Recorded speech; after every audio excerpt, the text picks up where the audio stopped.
نبی علیہ الصلوۃ والسلام فرمایي چې درې کسان داسې دي چې په ورځ قیامت کې به الله رب العزت نه دوی سره خبرې کوي، نه به دوی ته د رحمت په نظر ګوري، نه به دوی د ګناهونو نه پاکوي. په دې کې ټول لومړی هغه کس چې خپلې پینسې د خنګرو نه لاندې ساتي، یعنې خپله پرتوګ لاندې ساتي. نن سبا ځوانانو دا فیشن جوړ شوی دی چې پینسې د خنګرو نه لاندې ساتي. پینسې بره ساتل ورته شرم ښکاري، په دې باندې شرمیږي، حالانکه دا د نبی علیه الصلوۃ والسلام سنت دی چې پینسې به بره ساتي. پینسې لاندې ساتل دا د فاسقانو فاجرانو عادت دی. دویم هغه کس چې چا سره احسان وکړي، نیکي وکړي، بیا ورته یادوي ما تا سره دغه نیکي کړې دی، ما تا سره دغه ښېګړه کړې دی.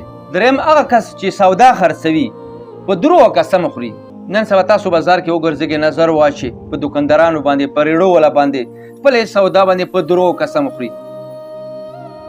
یو څیز به دی په 50 روپیه اخیستی وي، قسم بخوري چې قسم دی دا ما په 100 اخیستی. او دا فقهي مسله ده چې تا کله قسم وخوړی چې قسم دی دا ما په 100 باندې راوړی دی او تا راوړی په 50 باندې وي، په 50 روپۍ دا وګټلې ورکې په دروغو باندې، دا بالکل تا ته حلال نه دي، ځکه چې دا څیز تا په 50 راوړی او تا په دروغو قسم وخوړلو چې دا مې په 100 راوړی. دا درې کسان داسې دي چې په ورځ قیامت کې به الله ورسره خبرې هم نه کړي، د رحمت په نظر به ورته نه ګوري او ګناهونه به هم دوی نه پکوي.